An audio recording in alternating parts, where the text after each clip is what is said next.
Drawn. It's Monday. And we're drawn. We're drawn. Monday. I need like a rock and roll version. It's Monday on Drawn. Look at the Earl Grey. Look at all the blue. I never noticed that. Isn't that beautiful? Show it on the camera. Look, I'm making my tea. Look at the colors.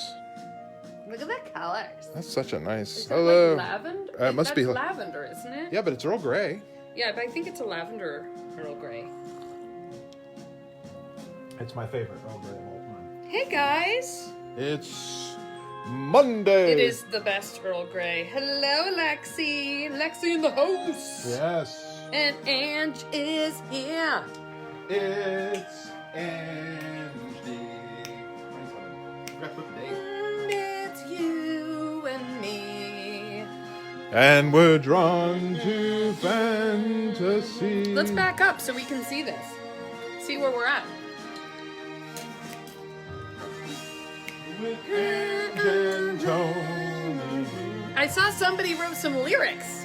No way. Yes. I missed that. Oh, we should try singing it next time. Oh, yes. People love my singing voice. I'm actually known to have an amazing singing voice. I mean, T, that's a fantasy in and of itself. Yes, me singing is a fantasy. It's a fantasy. It's just a fantasy. As the great poet Billy Joel. Fantasy. Yes, Oh. that's right. How the great poet It's Billy not Joel the once real said. thing. It's Monday, April 27th. Good afternoon. Good afternoon or good evening if you're in the other part of the world that's not our part of the world. I hope everyone's doing well, safe, healthy. Hey, gang. Day 444 in our isolation. Seriously. Hope everyone's doing good. Episode 638 of Drawn Episode to 33. Fantasy. I mean, dude, that's 33. I'm gonna guess we're gonna go. Do you get any idea how many episodes you think we'll do before things really loosen up and people are allowed to go out? Ooh, maybe on the Drawn to Fantasy, fans of Drawn to Fantasy page, we should all have a prediction. Of how far? Yeah, it's kind of like guess how many jelly beans are in the jar, but we'll have like guess how many episodes we're gonna do Before the quarantine is lifted. Before the Oh, quarantine. Tom Halfelder, 72. All right, I can't keep track of these. Oh, yeah. Feel free to throw them out there. I'm But I think thinking- we should make it an official thing, and the Well, person that goes closest without going over should win stuff. Oh, what do they win? A new card. Yeah, No, freedom. the ability to leave your home and hug your loved ones. Just run out to a neighbor and throw your arms around them and tell them how much you appreciate them. If you have been tuning in, we have been working on a promotional piece for my upcoming book, Kenny and the Book of Beasts. They know this. There's the sketch. There's a color study around here somewhere. As you can see, I've been busy painting since I saw you all last on Friday. Had to keep going because they need it this week, and Ange, I need to kind of get a handle on it. That's really what it. Yeah, what you got to comes dig in. it. Well, the fact is, there's other stuff that needs to be worked on too. Now the production line is starting to get full of things that need to get done. I'm going to move this over because I'm getting move it. this right Get here. my shoulder. They love looking at. Don't you my- love Tony's shoulder? How about this? They love my shoulder. Da-da-da.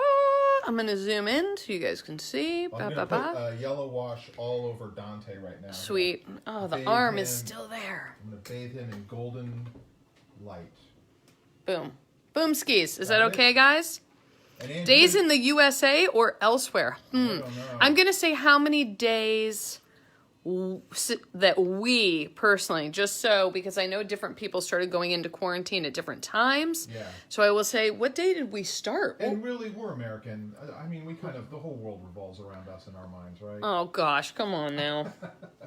We have stereotypes. America. We have stereotypes. We Yes, Joanne Lone got her Celtic drum this weekend. So, What? you guys, Whoa. this is so cool. So, my pal, Sherry, Wait, what is a Celtic drum? I don't know. What is it? We need to know. There needs to be some. Can you kind play it? Leave a video. Leave a video on the Fans of Drawn to Fantasy page. If you guys are trying something new, let us know about it. I'm excited to hear. This So, is going to segue into your story, right? yes.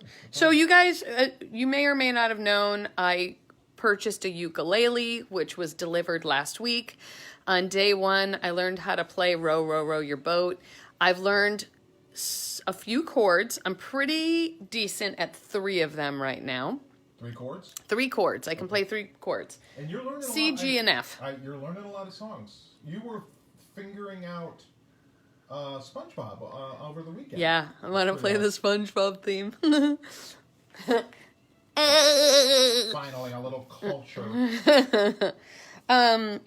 So my friend Sherry Dusky Rinker, who is a children's book author, if you guys know the Goodnight construction site books, she writes those books. She's a really very talented, successful author. The other thing she is a really supportive author. She's super supportive of other people and their work. And she actually started, this was kind of cool. I will show you guys. This is on her Instagram, which is Sherry Rinker. It says, inspired by my friend and fellow author Angela DiTerlizzi, who taught herself to play a ukulele, let's learn something new. Oh, and Sophia just texted and said she's going to make some soap. So she is challenging people to try something new. And she started a hashtag learning to do something new. And she's challenging people based on my my ukulele adventures to try a new instrument, write a song, write a book, make a video with your friends, learn a dance routine, bake something, cook something, color something, create something, do something new. How cool is that? Yeah. If you guys try something new, you busted out your Celtic drum. Sounds like it's not a new thing for you. Oh, Celtic penny whistle and a harp. Oh, dude! Whoa. Hey, this is our band, Celtic Penny Whistle. That is amazing. That's amazing. Post a video of yourself. Hashtag learning to do something new. That's awesome. If you're trying, how cool is that? Dude, just how cool is Celtic Penny Whistle? Just to say that. The Beatles' unknown 5th album, Celtic Penny Whistle, did not chart.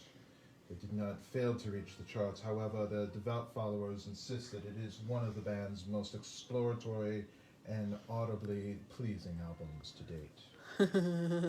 Celtic Penny Whistle.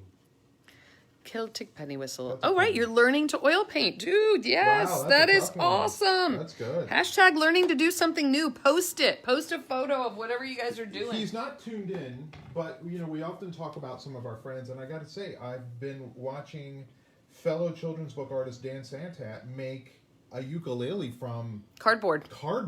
Yep. Talk about something new. That's pretty amazing. I was pretty impressed.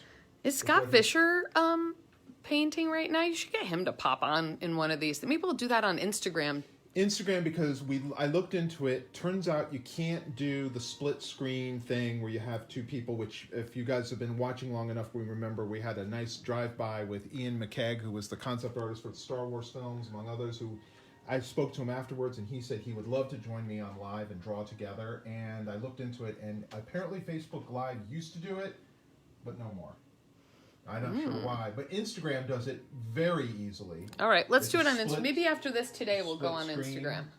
And you can kind of hang out. And in fact, Ange, I was thinking, Holly Black and I have been talking about doing a reading of Spiderwick together, and it occurred to me that Instagram Live might be the way to do it, because we would have a split screen and we could both be reading. Built a chicken coop. That's Whoa, awesome. Yes. And then crawl inside and play a Celtic penny whistle. Yes. Celtic penny whistle. Like, I got to know what that even sounds like. Like a penny whistle, but Celtic. But Celtic. So it's a little more forlorn? Forlorn? I don't know, forlorn. Anyway, I'm chugging along, Ange. Graham is pretty much done for the most part. I don't see a whole lot more that he's going to need. His darkest darks are there, his lightest lights. We've got a little bounce light coming from out beyond. Do you he detail looks a little him? washed out, but when that glaze hits, I mean, that is sepia. That's going to read almost as black. It's going to be so dark. Now, I have to do that still on Dante, so you can see the difference in the darks on Graham, and then you can see they're not as dark on Dante here, because I haven't done that yet. I was going to save that for the video. But you'll detail as well after? A little bit. I mean, you know, it needs a little detail, but I feel like it's got a lot of detail. Like, you see all the scales on them. I mean, I don't know how much more detail he really needs. And then I'll get down to Kenny, but I'm thinking by tomorrow, this should be a done deal. What? that? Making earrings out of pheasant feathers and sculpting a dragon head mounted on an old frame. Amanda Putnam Palmer, you make Wow. such cool stuff. Pheasant feathers. Where do you raise pheasants? Where does one get pheasant feathers besides eBay? Anyway, I've been washing just a nice color of it's a deep yellow, Ange. It's acrylic gouache. Was that a band? Oh no, that was Deep Purple.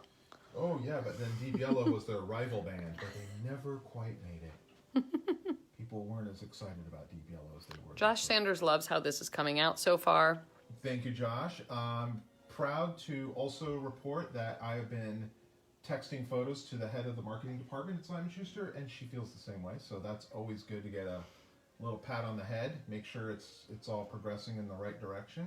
I like doing that. It's a thing we can all do now that we couldn't do 20 years ago, which is here's where I'm at with this thing. Let me show you my progress, and then there's really no surprises. I even have done that when I worked on my books. I would show the editor and the art director, here's where I'm at, here's how it's looking, what do you guys think? And if they had input, I could implement those changes on the go, which is kind of nice. So there it is, the future working for us. And we got some pretty cool, I finally went to the post office over the weekend. I mailed some things that needed mailing. Okay. And we had packages waiting for us. We did! I've got them right over there. Sorry. I've got them right over there if you want to show off whichever one. So we got this one. This is from Alfonso Morales, who was one of the Junk Pot winners. Alfonso sent us a lovely note and a pretty amazing drawing of a kappa. Let me see if I can get it. I want to get it in the light so you can see it, and then I'll do this. Wow, look at that. Isn't that beautifully done? It looks like he drew it in pencil with a little bit of ballpoint pen and some marker. So cool. So very, very similar, Alfonso, if you're watching, to how I did the artwork in the AD&D Monsters Manual, right, Ange? It's kind of similar. Absolutely. In style. It's so, and a very cool letter that accompanied it with facts about the kappa, which, just in case you don't know, he really likes cucumber. Yes, thank you, Alfonso. We will treasure this. This will go in my archive of special things that people have sent me over the years. I'm going to hang them on the wall of awesomeness right behind me, Ange, so that can be... The wall of... Oh, thank you so much for that, Alfonso. That is so cool. It is awesomely awesome and so well drawn and so creative. And I feel kind of bad that I just sent you a bunch of junk. I mean, I got that in return. That's pretty Yes, but you know what? Alfonso's found love. Tony almost just spit his tea out of his nose. That's true. He has found love. Thanks to you, Ange, mostly. That's Dad's putting me on the fridge, he said. We also received another lovely, lovely gift. And this is in no way soliciting other gifts from people who haven't sent things. So we are just so appreciative, and we want to share all the just lovely, lovely, thoughtful things that you guys have been sending. This one is from our pal, Rebecca Thornburg, with this awesome little dude on it. This is so cool. Oh my God, Rebecca It's a little elephant fur dude. And a really, really sweet note. And accompanying this sweet note with adorable artwork is, wait for it. Oh, Tony, you should have just put it on. I know, I should have. Hold on, you can't. First of all, a tote bag. Go into the, if you're going to the grocery store, although right now I think they're not taking these, but if you're going to your local library to check out books. What? Come on, it's a Drawn to Fantasy tote tote bag. And that's not all we won. We also won the Drawn to Fantasy t-shirt. Look at that. Come on. There, is that Oh, here, big? you could fit this one. This one's smaller. A little smaller? She got one for So, all here's the sizes soap, for the here's whole soap. family. Soap size. There's the soap size. Okay. Come on. How awesome is that? Amazing. Thank you so much, Rebecca. Thank you, That's thank so you, thank kind you, of Rebecca. You are amazing. Those are cool. Feel free to, if somebody else hits you up for one after the show, you have our blessing and encouragement to make them and sell them to other fans of fantasy. Yes, get the Totally get the fine. Drawn to Fantasy merch. Like this lovely shaky, Eyeball. googly eyeball shaker you can make yourself with a toilet paper roll and lots of googly eyes. Okay, there it is. All right, my friends. So here we are, Monday. Hope you guys did something exciting, something fun, or something thoughtful this weekend. What did we do? Let's see. Yesterday was kind of rainy. It's rainy today in New England. Surprise. And we went for a bike ride on Saturday, which was good. We all needed it. We were all getting a little cagey, when you say, Ange. We were all kind of feeling it. Yeah, we were ready. We needed to get out. It was 61 degrees and sunny, which like the perfect New England spring day. And so we all went out and about. Ooh, Chris Burns sent me a PM here about Dolly. Uh-oh. Are you related to her? What do I need to know? What? Something fell upstairs. I don't know what it is. I'm very intrigued now, but I can't look until after we're done yapping away. Chris Burns, is it the thing that Dolly was involved with Buffy, maybe? Because I know someone sent me a note about that. Oh, yes, I saw that. I saw that, and then you had already told me about it, Ange, so I assumed you either saw it or knew it already. Celtic toilet paper roll. But I'm not sure. Now I'm going to... Oh, a lot of people want this. Rebecca, you have a lot of interest in your T-shirts. So go for it. Chris Burns said, not related, but I do look like her. Yes, wow. Queen. Love it. Awesome. Let's see what else happened. Yesterday I worked most of the day. You were working. I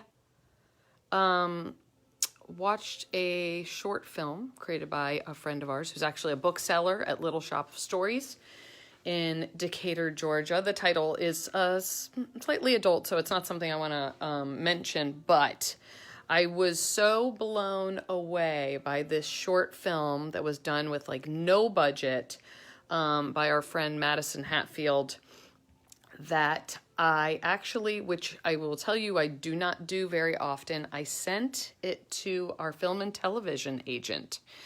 And I said, you have to take a look at this. It is amazing. It's fun and funny and heartfelt and poignant, and kind of tackles a very timely and important issue with women's rights. And so I sent it to our agent, and she loved it. She shared it with the rest of the agents, and who knows what'll come from that. But maybe a young filmmaker in Atlanta, Georgia, will be able to get some exposure. So it made me feel really good to be able to do something for somebody else. And I will say, if you guys are feeling bummed or blue or gray or down, and doing something kind for somebody else always makes me feel better.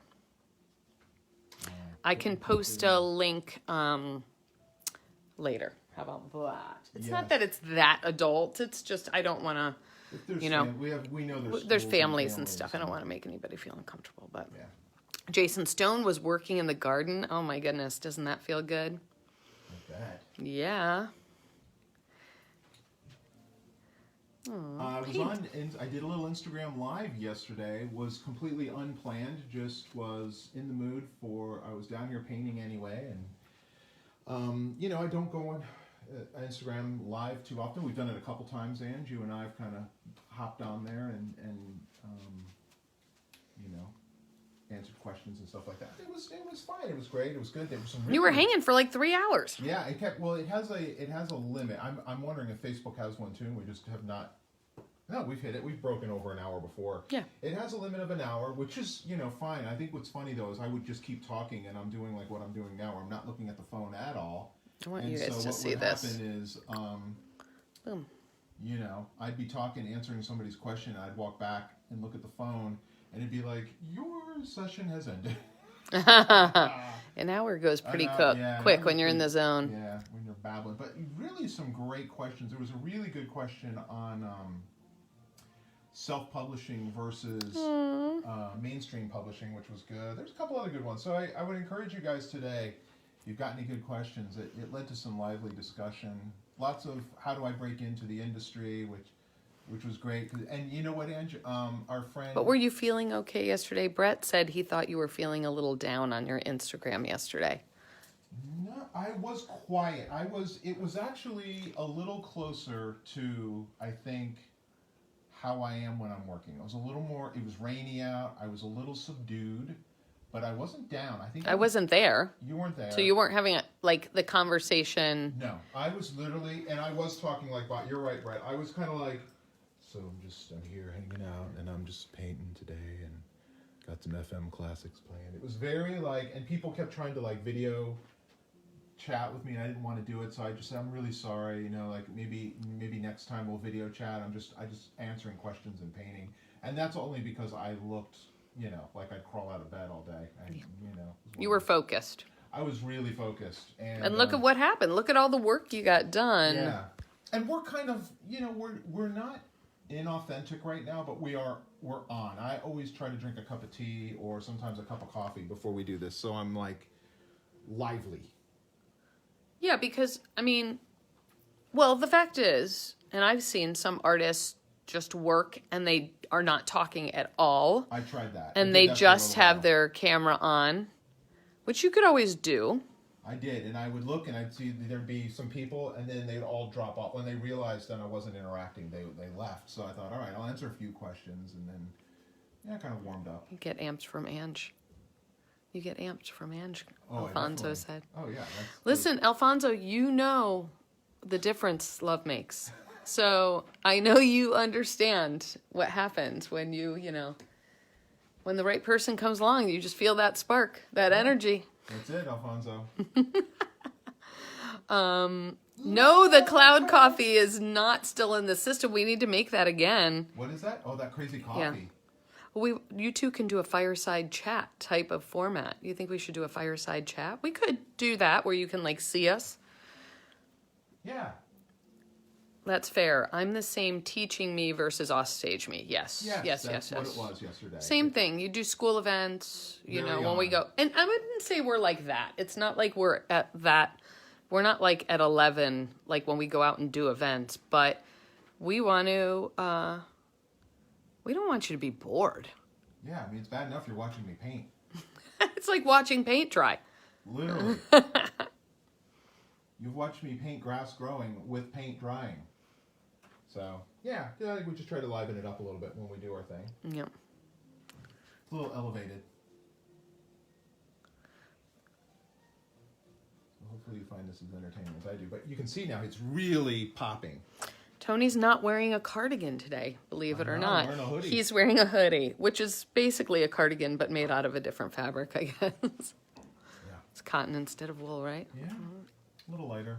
Yeah. It's a spring cardigan. I wouldn't go that far. It feels very winter to me. It's not wintry outside, though. No, but what I'm wearing. No, that's not wintry. No? Okay. No. It's like a waffly cotton weave. John Barbados. Oh, we finished. I think you both do very well. You're keeping everyone else energized every day, and that's no mean feat. And you know what? That's what we aim to do. And that's the thing. We recognize that, right? It's also like we're not just hanging out and working. In fact, I'm just standing here behind the camera. But the thing that we are doing is we want to liven up your day, too. That's it. We want to lift you guys up. That's what we're trying to do. A little bit of art, a little bit of gab. Talk movies, talk books, talk You art. fetched a package and it was good night construction site. That's amazing. Any advice on finding an agent from Barbara Kohlberg? Oh, that's a good question, huh? Great question. Difficult to answer. Yes. Well, no, it's difficult in that you may not like the answer. It's there you go. At least from my experience. Now, things may have changed, so it's all under the umbrella of someone who's been doing kids' books now for 20 years and is 50 years old, so I'm sure some things have changed. However, some agents, do you just want someone to look over your contracts? Do you want someone to get you work? There's all different, you know what I mean? There's a lot of different roles an agent can perform.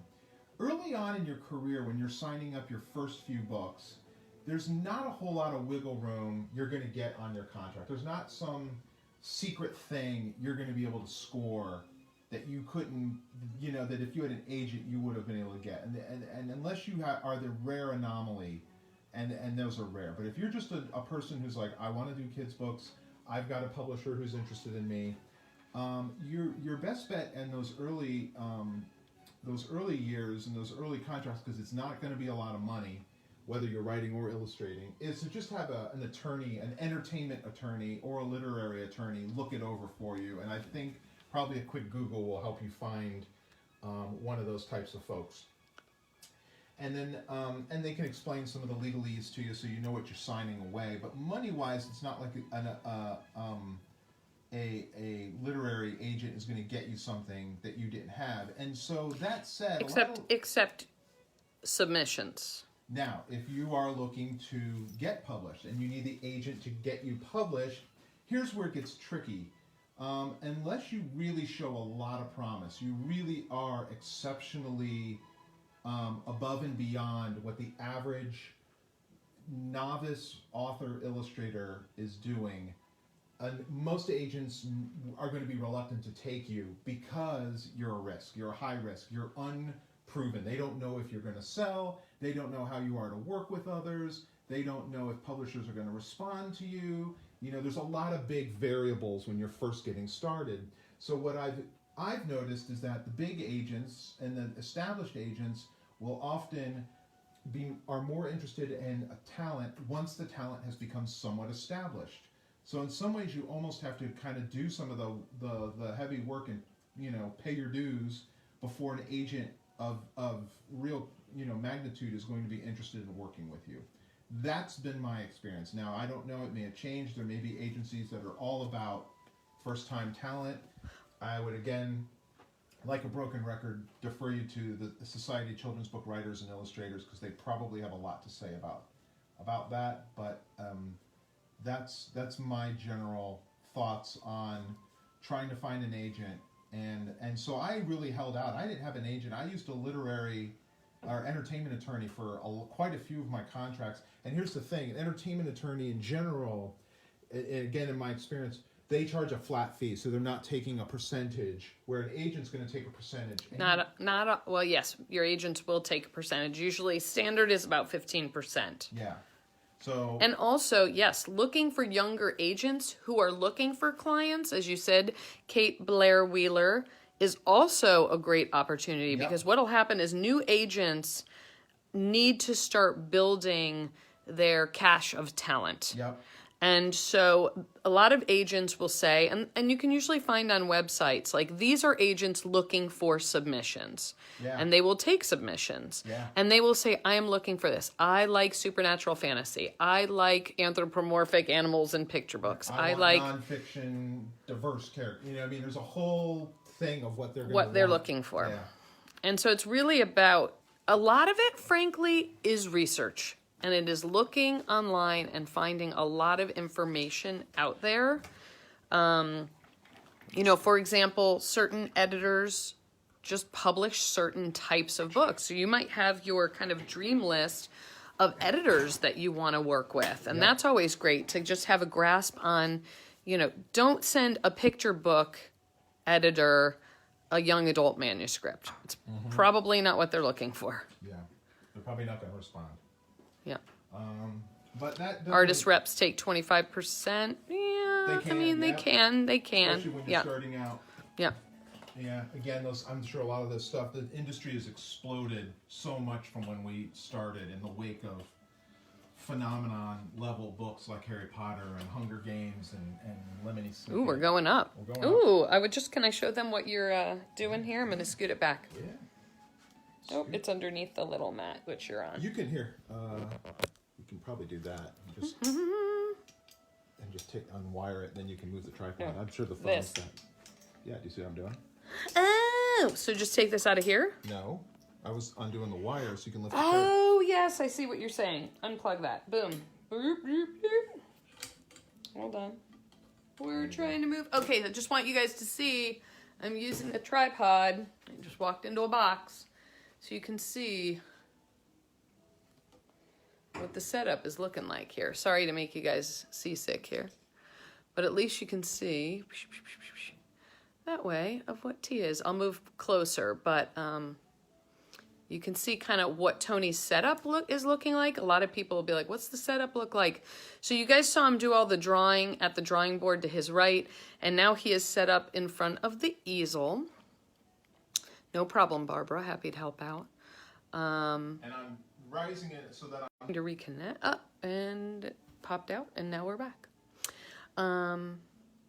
Yes, if you guys have resources, they're not ones that we could validate, obviously, but if you have resources that you use for finding agents, information about editors, of course, we always do suggest the Society of Children's Books Writers and Illustrators, but feel free to post them to... I will be your agent for free. You will likely never make money, but I got your back. Who said that? Craig Austin. Nice. What type of chair or wattage is that on that lamp? Do you know? It's the daylight bulb. It's like a white daylight. There's two of them. There's one, you can show them there's one there. Yeah, he's got two. I'm going to show you the other one just so you can see. So he has one set up on the right, and then he has, so it's going to fill up that place, and then he's got one here. And we use this for a lot of stuff. We use these lights for photo shoots, for when we're doing any kind of photo setups, video setups. It's really great. I would suggest having a clamp light of some sort in your home for your art. And that way it doesn't get dark out at night. Well, when it does get dark, you still have all this light. By real white light. Yeah, you're painting. Which for years, how many years, Ange, did I paint under just regular lousy lights? And So I'm going back in. I realized the color was off in the morning. I'm like, oh my gosh, it's got too much blue because I was compensating for all the yellow that my overhead lights were. So it's going to feel a little skewed here just because now our camera's kind of underneath. I asked T which character he created was most akin. Are there any you feel you are more kindred to in your books? I'm trying to, or any you think he is similar to in his? I'm going to let you answer that. Ooh. Well, I feel like there's a piece of us in all of our characters somehow. We're always kind of tapping our own knowledge when we're building our characters, or we are gaining knowledge about a subject to write it accurately, if that makes sense. But it's funny that T is painting Kenny and the dragon right now. I feel like there's a lot of Tony and Kenny, the rabbit. And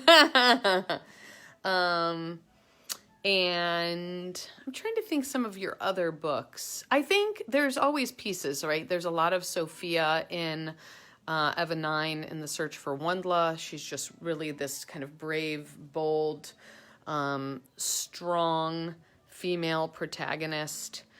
I'm more like kind of Rovender, but I'm kind of Mother, in that. My dad was more Rovender than I am. Yeah, I think your dad is more Rovender. I think, Kenny is very bookish, curious, kind, open-hearted. Aw, keep going. I know. He's talented. He's loyal. He's yes, like all of those things. Me, as far as from my books, I write books about, glitter, so of course there's a lot of me in glitter. That's just 100% me. Cowgirl is definitely, like I want to be a cowgirl. Of you and Soph. Yeah. Well, because I think, again, it's like I feel like, we have to tap our own bank of emotions. Yes. And I definitely, even like the antagonists, the bad guys, I definitely go into my darker part of my psyche and I let it run amok and kind of play out. It's also the part of me that as a kid would, when I was playing in my room alone and I would take the toys and all right, now you're going to get, going... I'll get you! Yeah, you're going into Carbon Freeze, Princess Leia, instead of Han Solo. Like that kind of, that kind of play, it definitely happens a lot when I'm working on a book. The kind of weird stuff that you come up with when you're a kid and you're kind of like, what if I definitely, when I watch Toy Story, I really related to Sid a lot. I'm like, that kid he's awesome. He's such a cool kid. You know, I mean, if they were my toys that were getting wrecked, I wouldn't be happy with them. But I get what kind of kid he is. He had such an imagination. It was just warped. It's not like Sid was doing it to real humans or to animals. Well, yet. Oh, God. No. Sid. He ain't a science kid. He's just Well, his hair freaked me out. his Or face didn't he? Yeah, all the Everything. animation on those early Pixar movies, the humans are real weird. That's the scariest. He didn't even need to do anything. He just needed to be, and you're like, oh, God, that kid is terrifying. I also think, you know, we were having this conversation on a project with a screenwriter that we're working with on one of the projects, the secret projects. And, you know, Tony and I both go in and do a lot of school events and school visits and go into classrooms. And, you know, the kids in a class full of 30 kids, the ones that stick out in my mind aren't just like the buoyant kind The wallflowers. wallflower. Like, you know, so whether you're the like super gregarious kid or the naughty kid or, you know, the kid who has all of the facts and wants to share it with you, like those are the kids you think about when you're writing a kid as a character. You're like, who's going to stick out in my mind? Yeah. Yeah. And Sid sticks out in your mind. If you went Sid? into a classroom, whether you liked that kid or not, you would be like, wow, I'm not forgetting Let's Sid. talk about Sid. Yeah. People would have a reaction. Yeah, that's a well-drawn character as far as I'm concerned. Oh, Emily C. Martin, thank you for posting the resource thread to Drawn to Fantasy, fans of Drawn to Fantasy. In case you haven't joined, join us, hang out, post art, check I other posted the awesome. Labyrinth thing. By the way, we were talking about the Labyrinth and the hidden Bowies last week, Ange. I was going through photos looking for something over the weekend and stumbled on it and went, oh, let me post that over on the Drawn to Fantasy. Trying to wheel myself up here a little closer. Now start his scorpion tail. I've got the actual painting here, which is quite handy. So I can kind of compare the colors. So I'm pretty close on this. He's got a little more blue and shadow. Mm-hmm. And it will deepen once this gets the wash. But I need to work on his tail, and I'm trying to figure out exactly what colors I used. Kevin Sylvester used to melt holes in plastic model airplanes with hot needles. Yes, I did that on my, I did a Millennium Falcon model, and I did that for the, like where they've been blasted. I think I used my dad's soldering iron to just kind of... What? I think just because you do those kind of things, like I used to like find baby frogs and throw them into ponds to feed to the fish.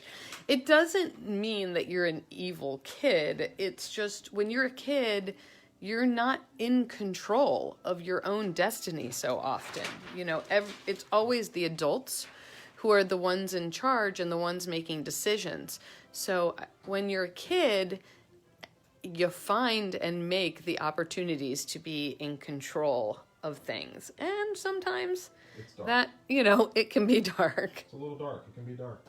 Yeah, I would agree with you on that, Ange. I think that I know I did some, you know, questionable things as a kid. Like I was the kid who would catch a grasshopper and put it in the fire ant hill because I wanted to see. I'd been bitten by fire ants so many times. I wanted to see how do they do to something that's not a human. Like an evil David Attenborough. Look at them go, they're dismembering that thing. I mean, I wouldn't do it now, but, you know, there is something about it. Yes, curiosity-driven urge, Richard. Yeah. You know, if you're a grasshopper, not so great. You know, he's like, what a week I'm having. Well, it's funny, speaking of Pixar, and Soph and I watched a Pixar short yesterday called Piper, which you love. You had saw it that we were watching. You're like, oh, Piper, I love Piper. And if you don't know the short, and I don't remember what movie it was in front of, but basically the gist of it is it's a baby sandpiper that's afraid, that's born right by the ocean, obviously, and goes out to feed on little clams that are just under the sand, and then gets, you know, blown over by the surf, and then becomes kind of afraid of the water, and it's kind of how this little sandpiper kind of overcomes his fear of the ocean and the waves. Curious, I have to ask you a question. So that's a lot more red than the other colors you were using. I'm just curious why. For his tail? Yeah. Well, this is the darkest. I'm doing the darkest darks of his tail right now. Okay, gotcha. So, and then it's going to get washed over. I think it's going to be okay. I don't feel. Why, you think it's way too dark or just way too red? Well, it looks like the most vivid. Even after it's drying? It looks, you know what part of it is? Let me muddy it up. Here, let me neutralize it a little with a little Because he's so brown and that's more red, it doesn't look like it's attached to him. And I think... So let me get some of this raw burnt sienna, which is his kind of base color. Yeah. I'll mix more of that into it. So here, Inch. You see that? Piper's so cute. Yes, I can see that. Is that better? Let me see. That's what it was. That's what it is now. Yeah, I think so. Okay. Yeah, we'll see. I can always paint over it if it's not working. Anyway, see, do you see the difference now? It's more... Orange? Yeah. Less red? You see that? Yeah. Still I no? guess. Yeah, let me keep going and then we'll know when we know. This is how I did his other tail. Okay, so wait, we were talking about the Piper short. Sorry, guys. So anyway, the sandpiper obviously succeeds in loving the waves and the ocean and catching clams, and he eats all these clams. And then now he's catching all the clams, right? And then I was like, ooh, when did we see the short called Clammy? And it's the baby clam with his parents, and then, you know. His parents are, yeah, when you did, it was ripped up. It was called Finding Nemo. Yeah, so it's kind of interesting. It's all that kind of circle of life type stuff. Mm-hmm.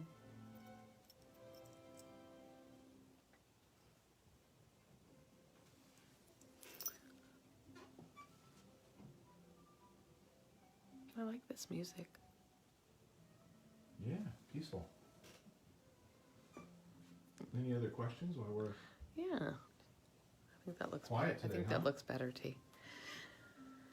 No, I think what happens is we start yapping about something and then everybody starts chatting about whatever the thing is. Like everybody's talking about on the Barry Gibb Talk Show. talking about Piper? What's normal for the spider is chaos for the fly. Yes. Exactly. Whoever said that, that's great. That's it.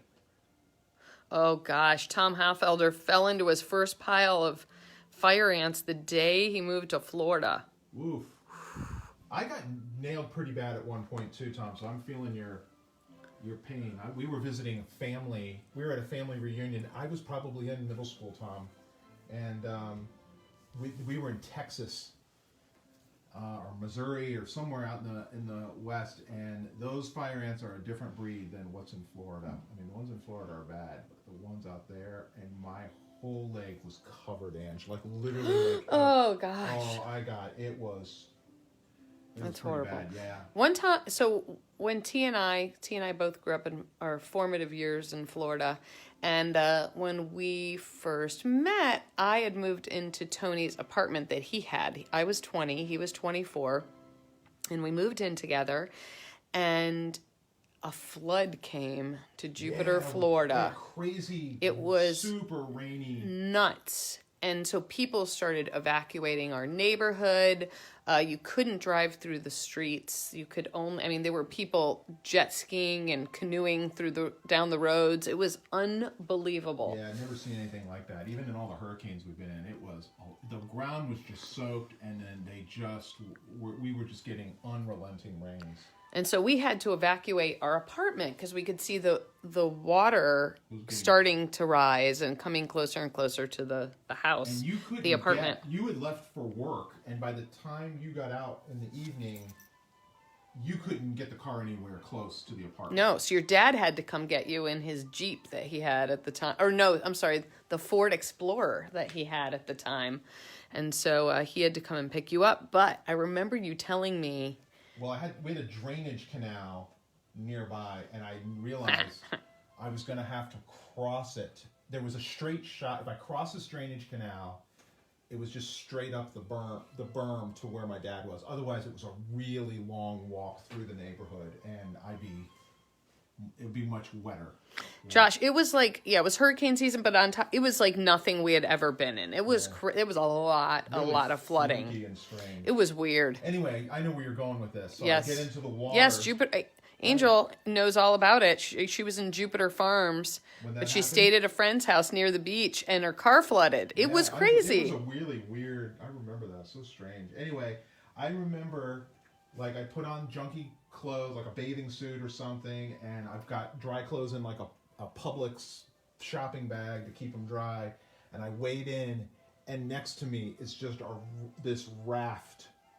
And I'm like, what is that? It looked like sand. And I realized as I got closer, it was orange, and it was just an entire nest of fire ants, and they had all like interlocked, and the entire nest was just floating on top of the water, I was mesmerized, and it was brilliant, and I was terrified all at once, because I'm like, if that thing hits me, oh my God, I can't even imagine the amount of double damage. And the people that didn't notice too. There was people that didn't even notice. Like you're pretty acute.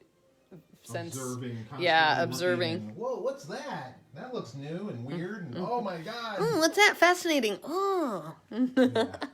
Yeah, I'd be the one in Jurassic. I'd be one of the first ones to go on Jurassic Park. I'd be like, look at it, it's so beautiful. And, ah! Are you painting this wet on wet? Everything's dry. Everything is dry. That's why I'm able to just rest my hand. In fact, the stuff I painted earlier is already dry. So this is what happens, Angie. When I haven't painted in a while, I get looser and it gets a little sketchier. Is that a good thing? I think it's a good like that. Thing. Yeah, I like that. Especially on a piece like this. If I was painting a really nice portrait, no, I don't think so. I think you want it to stay really tight and fine as you get in. But for this part, I think it's a very graphic.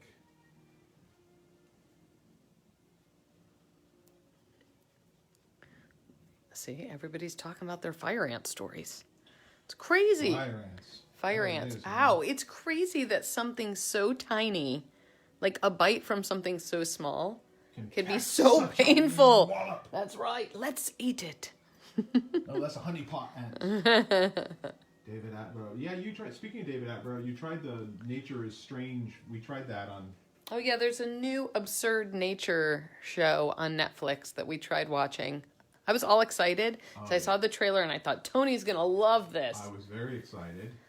And although I was eating breakfast and it was just like, the dung beetle has a very specific appetite. You're like, oh, God. Tony, do you have any advice for older aspiring artists like Dave Howe who are trying to break into the field while going through a midlife crisis career change thing? Whoa, that's a big... buy a sports car. No. That's a big thing. So David, how I'm familiar with your work, which is pretty solid stuff if I remember correctly. And you like fantasy gaming art, I also seem to remember. And I thought, and correct me if I'm wrong, but I also think you're kind of old school. Like you like some of the look of the old original Dungeons and Dragons stuff from the 80s and the 70s.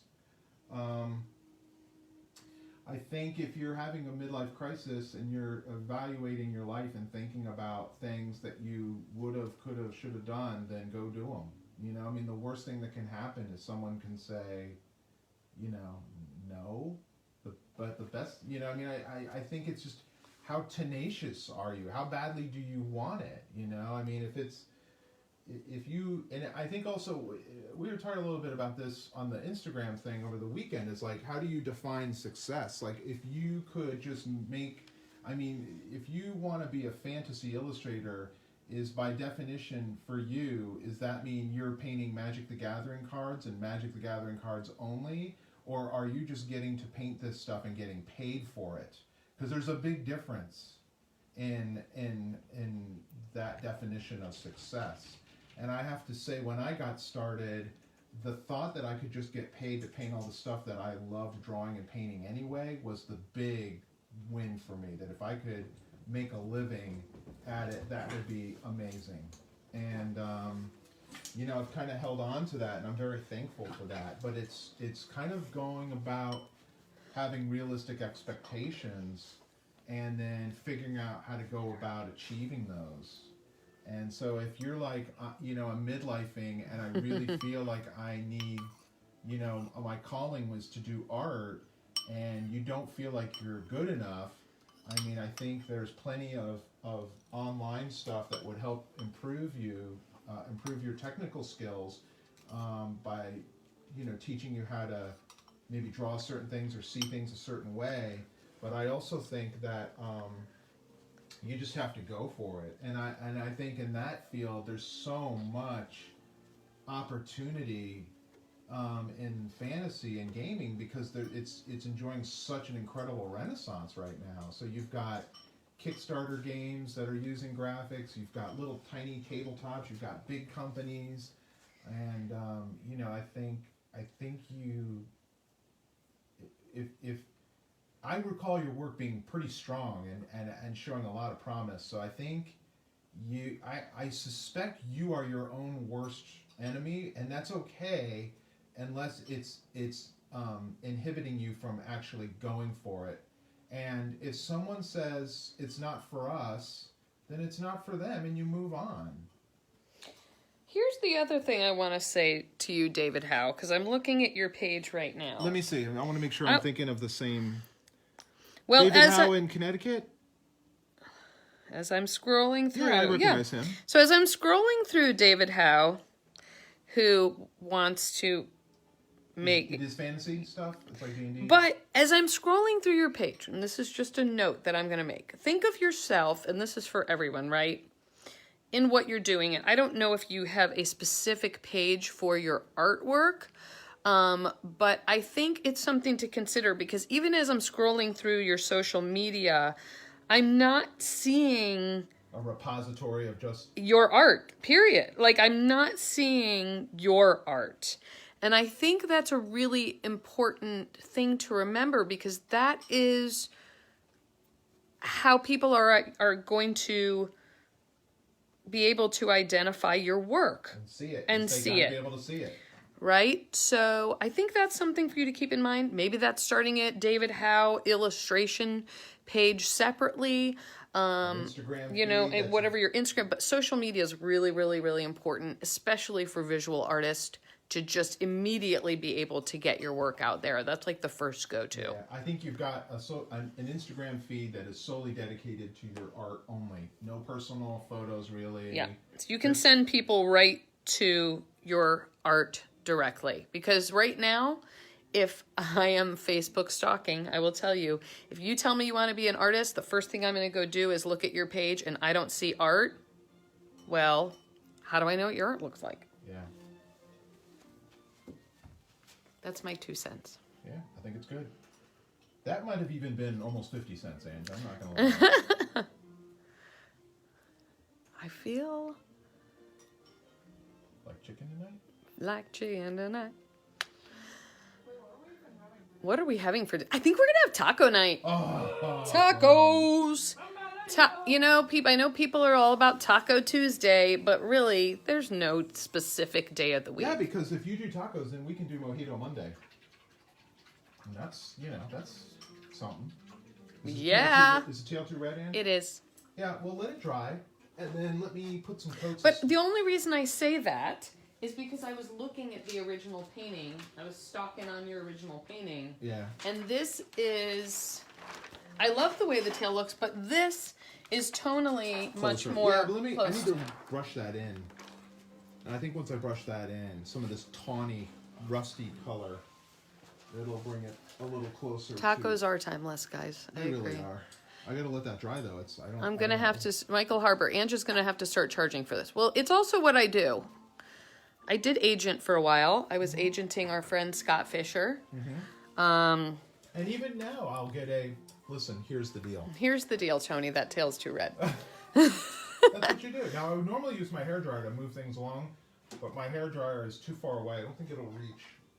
Let me see. Dragons love tacos. Oh, that's as far as I can get. I don't think it's close enough. Oh, everybody's favorite sound effect. Yeah, it's kind of far away. I don't know if it's gonna make effect. I want it really dry. So the more dry it is, the less anything is going to lift when I go to start glazing on it. And what I think I'd glaze is if I add this to it, Ange, it's going to tie it right in. That's what I'm saying. Yep, but it's going to keep the red. What? Tom Hoffelder, your wife doesn't like tacos. Okay, David Howe said, I've been sketching every day, trying to shake the rust off and working on new art, and then I will start putting stuff up. Thank you guys so much for the advice. All right. You know what? The Drawn to Fantasy fan page is a great place to start throwing out stuff because it's such a supportive community.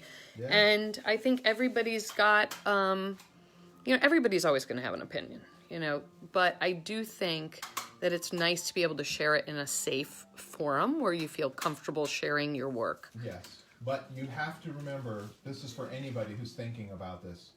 If it's commercial illustration, that is your end game, that's what you want to be doing, getting paid to paint pictures of whatever for a living, you have to be willing to show it to people and see if they like it. Because if they don't like it, how are they going to spend money to buy it? And so you have to be open to this. So David, how you would have normally experienced this had you gone to art school.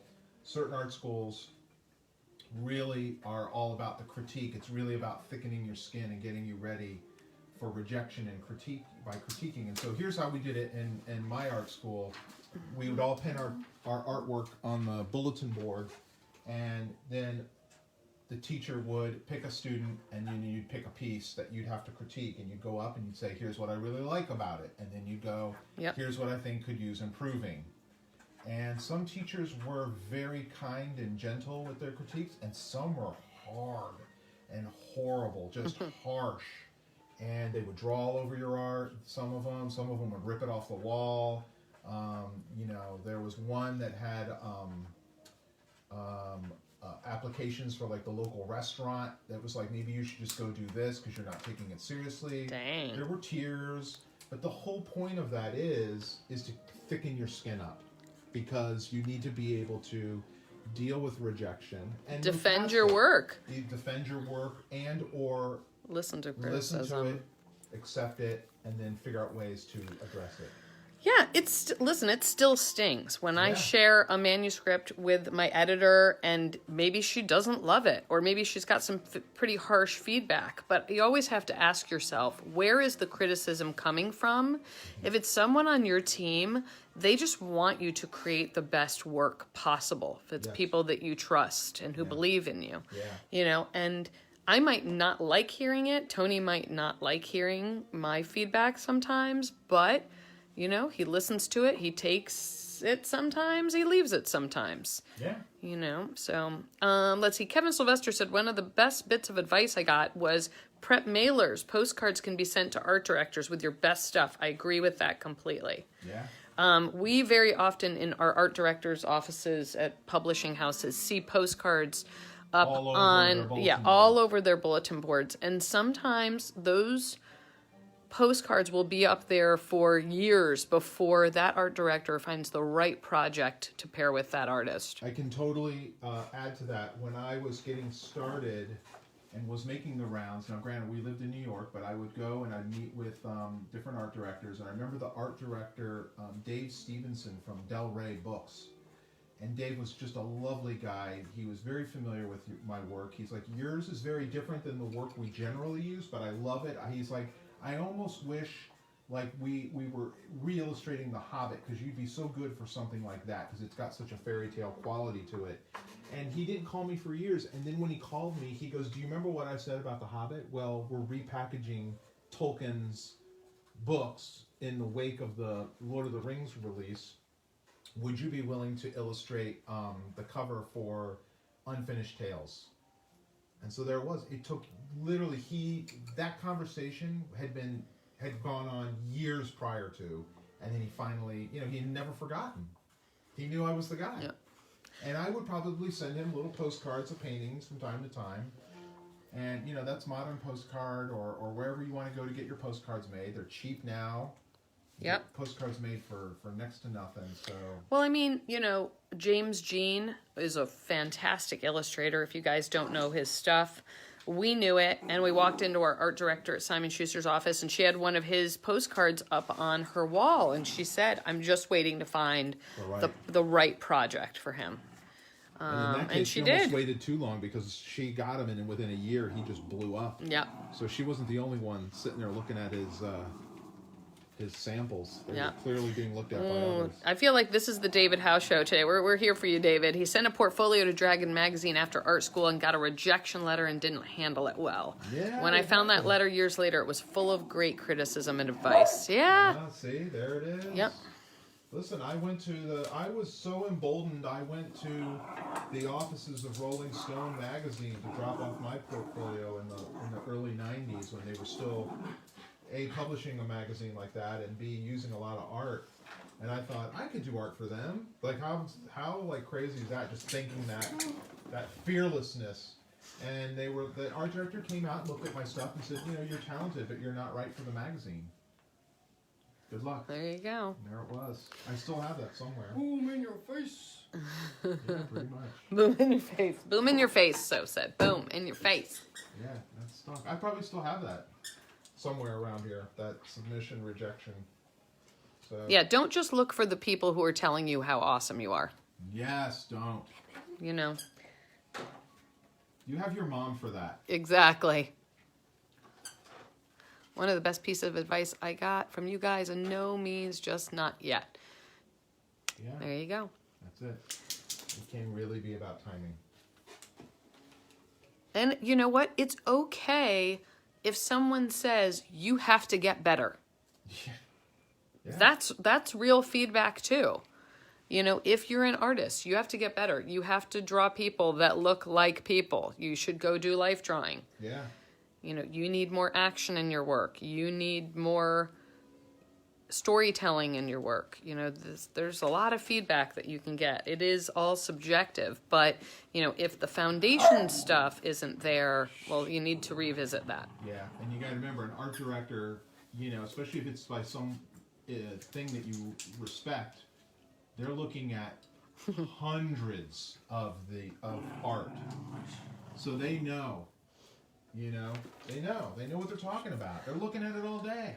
I feel like, you know what? One of your art directors just texted. Lizzie just texted. Aww, there you go. I feel like, wouldn't it be great to send a postcard, almost like when you were back in elementary school, and it's just like, do you like my art? Check yes or no. Oh my God. And send it back. Have it all ready to go. That would be funny. Right? I like that. I like that. Check yes, no, or then there's a line for things I can work on. Needs improvement. Needs improvement. And you know what? That's only part of the equation, to be honest with you. We've come full circle in the conversation about agents, because really, your reputation also is such a huge part for why art directors will take a chance with you. They want to know that you're going to make your deadlines.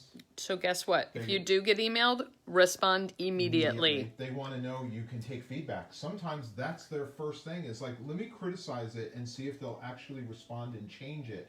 Oh, that means they'll take feedback and direction. Because if a publisher's paying for you to do a drawing of something, they're going to want to be able to have input in it and what the final thing looks like. Use spell check on your responses. Yes, I can't tell you how much misspelled stuff we get, where people are asking me for something and they're like, they can't even spell my name right. They don't even put your name in the email. Oh yeah. They don't even put anything personal. Well, those get deleted. We don't even delete. bother. Yeah, because we know that's just a mass thing. But It's all about the one who didn't even know your gender. yeah, we get a lot of the website gets a lot, especially right now. We're getting a lot of asks, and we're trying to keep up with all of them. But you do get some where you're like, oh my gosh, do you even know who I am? Yes, personalized rejections are better than form letters. That's true. Yeah, but sometimes, But you know what? If you get any type of response, I feel like at least you know they got it, even the form letters. Yeah, you got. I mean, I'm going to be honest. Tony responds to every piece of fan mail that he gets, for the most part. But we... Not me personally, though. No, not you Clear that personally. up. No, It's- I'm sorry. it's We have a Carol, studio the manager. response. Carol does. But she does use because we get so much correspondence, she uses a form letter as a base to that response. Yeah, because we get a lot of the same questions. Over Especially and over. from kids, right? Yeah. I'm doing a book report about you. How do you come up with your ideas? Yeah. But what paint do you use? You know what? You know. So it's okay. Just because you get a form letter, it doesn't mean they aren't responding well. It's just they're taking the time to respond. At all. And I will have to tell you also, keep sending stuff.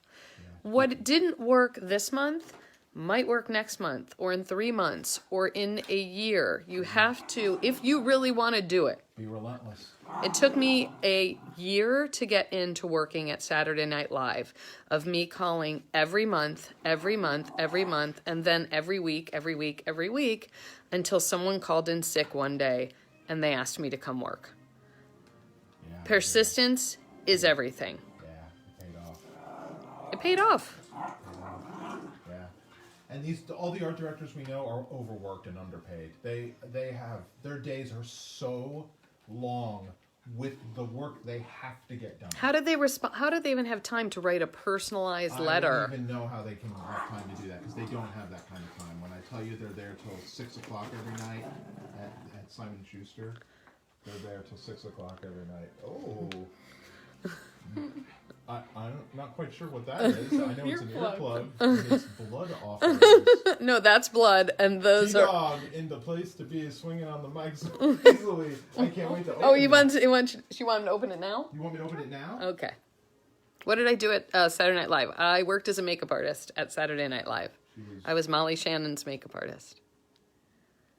And you worked at Conan O'Brien. And I work at Conan O'Brien, and I worked at a lot of places. But I will tell you, I will always say, I was not the best makeup artist. Nope. But I was the most persistent. And I was a person. You were personable. I was personable. I responded to inquiries in a very timely fashion. I sent invoices. I was professional. All of those things play into it just as much, because I knew people who were much more talented than me, but they didn't know how to engage with people or respond or, get the work done, show up on time. Yeah. All those things matter. All those things matter more than ever now. There's so many people doing it, and it's definitely, especially in like children's books, I feel like the weird enigma of breaking into that field is kind of, a lot of it's been shattered, right? It's not as mysterious as it once was, with thanks to the Society of Children's Book Writers and Illustrators, Kevin Sylvester, when you did makeup on SNL, did you have to be there for live touch-ups and costume changes? Yes. So Saturday Night Live does, a full, you have to be there throughout the week, because when they film like those funny commercials and things like that, you would have to be on set for that, or on, wherever they were filming. And then on the day of the show on Saturday, you would have to be there for a full dress rehearsal before the actual show. So they run through the whole show, and it's 2 hours long, and then they cut a half hour's worth of sketches, and then they shoot it all again live. So they do it twice. You were gone all day. Oh, yeah. Literally, and like Sunday was like sleep day because you were exhausted. And how badly, let me just also take this moment to be like, how badly do you want it?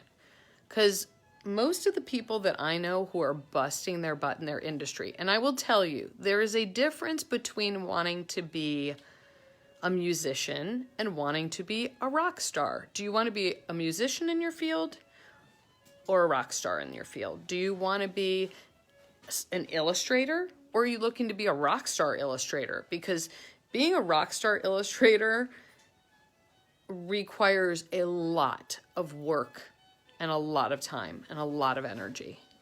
And, if you ask Tony what TV shows he's watching, he's not going to have a very long list, because the fact is, most of the time he's working. Yeah. A lot. And even though I'm upstairs while you guys are, I've got sketch paper, I'm sketching. Like, the other day you were cooking and I wanted to just hang out with you, but I bought paper and pencil. Yep. Thank you. Or I'm watching stuff that is tied in directly to what I'm doing. Right? Sorry, this is me and putting the hammer down with everybody. Are you talking to me? Tom Hallfelder said. Yes, and not just talent, charisma too. It's like RuPaul's Drag Race. It's a lot because It's a a lot lot. of people want the same thing you want, and they're gonna. And you know what? Reality check. They're better than you are, because there's someone out there that's better at it than I am. So it's how persistent are you, and how much can you show that you're the person for the job. Yeah. And, and that's just an example, but like, you know what dedication looks like. Dedication is not 5 hours a day. That's...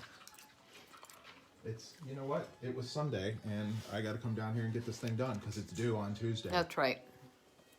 And just like when we sign off today, I'll keep painting. I'll take a break, and then I'm going to come back down here, and I'll keep painting it until it's done. Exactly, Molly. So I hope that's what you wanted to hear, David Hawkins. Boy, you got an earful. Mm-hmm. But we say it only because you have potential. I've seen your work. You have the potential to be a working illustrator. You could be doing it. You just got to do it. You just got to go for it, man. Aw. Thanks for picking up the magical yet, Linda Granger. That is awesome. Let's see. What else we got? Hernan said, T, did you ever meet the late Quentin Hoover? I did do an event with Quentin many, many years ago. I was doing magic. I want to say maybe we were at Origins. Maybe in Ohio. We were in Ohio, I think. That's got to be Origins.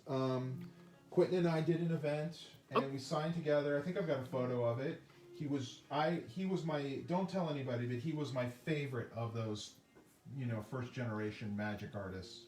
I absolutely loved his draftsmanship. His sense of design was amazing. Especially the doppelganger card comes to mind, and I probably still have that floating around here somewhere. That might have been the one I even had him sign for me. He was really, really funny. He had I don't think it's, for those who know him, he had a very dark, twisted sense of humor, which played perfect with me. I thought that was great. And it's untimely. It's sad that he left us in such an untimely way. Because I think I'd like to think that he got to see some of the resurgence in the popularity of magic. And he was absolutely such a big part of its success early on. So very funny guy. All I remember, Andrew, is I don't think you were with me. I think this one I did on my own for some reason. You were probably working at Saturday Night Live. Yeah, I feel like it was later, and it was like early 2000s. And I do this event. I'll have to find the photo. And he had like 1970s style shorts on. Like they were really short. And then he had like the tube socks. And I'm like, wow, you've got a look. You're really rocking that look. He's like, yeah, I am. He was unapologetic about it. So I'm like, I like this guy. He doesn't care. There was one comment that I was looking at. Dave Peterson said I making him feel bad because he hasn't been able to do more than 5 to 6 hours per day. Now listen, I'm going to also preface this by saying these are not COVID work rules by any means. Like if you do whatever you can right now, these do not, the rules of work do not apply to a pandemic. Yeah, we're talking about under normal, circumstances. normal circumstances. Non-insanity. There you go. And listen, when you get to that point when you can work like, a couple hours a day, you've probably earned getting to that point in any career. Yeah. I don't remember what we used for the sky. Was it this? Or was it this? It was smolt. Was it small? Pretty sure it was smolt. Whatever was going on there, that's pretty close. There's some teal there you put in, though. Yeah. I still feel the tail is very red in comparison to him. I don't know. What's in the envelope? You gotta find out. Let me just see. I want to see if that's... Oh, yeah, that is it. It was small. That's why it's so teal. I used the wrong blue over there. It's okay. I'll fix it. I'm not even going to bother. I'll fix it in Photoshop, but I need to do it so I can... Well, I need to go a little lighter. It's a little heavy. And while I'm working on this, I'm actually thinking of the amazing and wonderful Pete Hawley, who was a great product illustrator in the 60s and 70s. You should look him up. Pete, P-E-T-E, and then Hawley, H-A-W-L-E-Y. We have a little collection of Pete Holly ephemera, and I think of Pete Holly when I have to do kind of graphic stuff like this. I feel like there's a lot of Pete Holly in this kind of work. If you're on Instagram and you go through my stories, I actually did a story where I kind of showed off a bunch of Pete Holly. He's kind of a lesser known, but if you're of a certain age and you grew up in the 70s and the 80s, you're going to recognize his work immediately. He did Valentine's, he did Halloween things that you hang on your wall, he did just a ton of stuff. Really great artist, real workhorse, and incredibly talented. It looks like, you know, he was putting that stuff down, the paint down, and it was like every stroke was where it needed to be, and just, you know, very, very lively stuff. They're not conjoined twins. Graham and Dante are not conjoined twins. They're not. This is going to be cut out. There's going to be a thing here. There's a thing going in the middle. Yes. If you put your thinking cap on, you could probably think of what it could be, but I'm not, you know. We've been told to. On the chance that it doesn't happen, there is still a chance that this giant painting that I've spent a week may not be used in the way that we intend. So that's why the publisher said you can share it, just don't tell what it's for yet, because we haven't confirmed. So this is actually a giant dice roll. Listen, Molly Partridge just said, I secretly eat chocolate for breakfast every day. I can't get away with it unless it's Christmas or Easter. I agree with that. And Sophia had the day off school today, and she made these amazing cupcakes yesterday and said, can I eat one for breakfast? And I was like, yeah, you can have a cupcake for breakfast. Let's see, who's calling, shall we? It was Pippin. Oh, it's Chrissy. I'll call her back.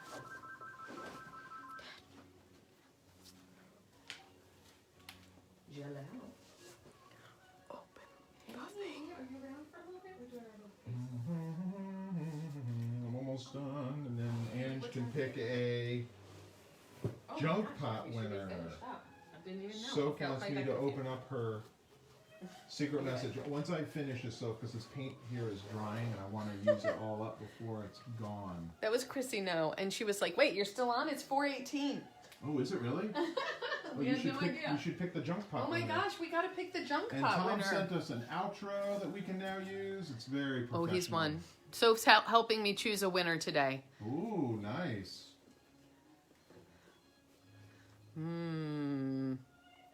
She's scrolling through.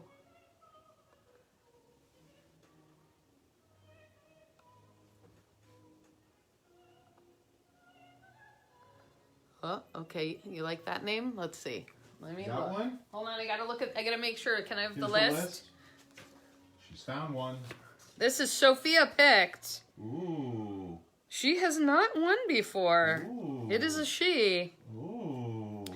Yesterday's winners were Eleanor West and Joshua Canfield's daughter. Yeah, Joshua Canfield got the gift certificate from Kevin, correct? Correct. Yes, we had 2 gift certificates. That was the second of them. So that we gave both of those away. And today's junk pot winner, what are they going to win today? I have got a sketch of the piece. Obviously, we have the title page, and then I've been loading it up with all kinds of other goodies. And an original soap. I still have a few of those left. So you're getting all kinds of. Oh, wait, is that a real sketch? The one in the back real. there? Oh yeah, no, that's real. No. Oh no, it's printout. Oh, okay. The one I've been using. Are you getting any real stuff too? Yeah, real painting. Oh, yes. soap. All right. So, well, it's perfect because, well, you could probably put 2 Soph originals if you got an extra one. Well, I think it's so. Up to her. It's up to the boss if she's feeling it. Okay, Soph, what do you think? Feeling good about it? Yeah, you're feeling good. Okay, Drum roll. Soph, I'm gonna let you. And Yes, you can. You can do it. Okay, we gotta do the drum roll. Ready? Okay.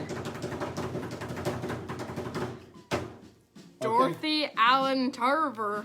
Dorothy Allen Tarver. Yes, Very congratulations! You are today's winner, Or as Dorothy. Dumbledore would do. Yes, very nice, very nice. Oh, it froze up. Oh my gosh. Did it unfreeze? Dorothy, please send me a direct message with your mailing address so I can get this in the mail for you ASAP. Thank you guys so much for tuning in. We will return tomorrow. In the meantime, for your viewing enjoyment, Sophia has given me blood offerings. No, one's blood and the others are just offerings. Oh, and offerings. Yeah, what's inside there? I don't even know. Do we want to open this on camera? So, T-Dog. T-Dog. You are Hello. a very magical pickle. This is an invitation Wait. to the pooping and ball. Read from the beginning. In the morning. 4 in the morning. Pippin's place. Pippin's getting married. Wow, I didn't even know our dog is getting married. And apparently it's in some kind of blood ritual. So you know what I'll be doing at 4 a.m. Thank you guys so much for tuning in today. We will see you tomorrow. Be safe. Be well. And you know what? Do something nice for somebody else. yeah, absolutely. It'll make you feel good. Somebody, Really good. Somebody out there needs your words of encouragement. Yeah. Not just David Howe. We're here for you, David. We're here for you, David. Take care, everybody.